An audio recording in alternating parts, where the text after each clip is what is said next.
Ikaw nga! Don't call me by my first name. We're not close.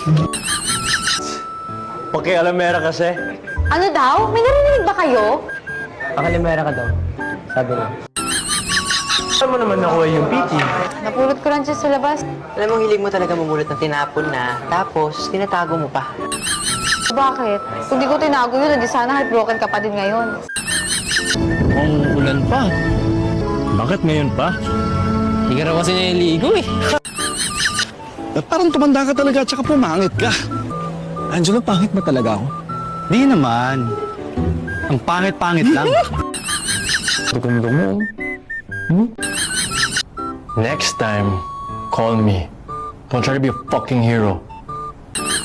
Kasing animal. Animal, you're so funny. You're so pangit. Estefany pala.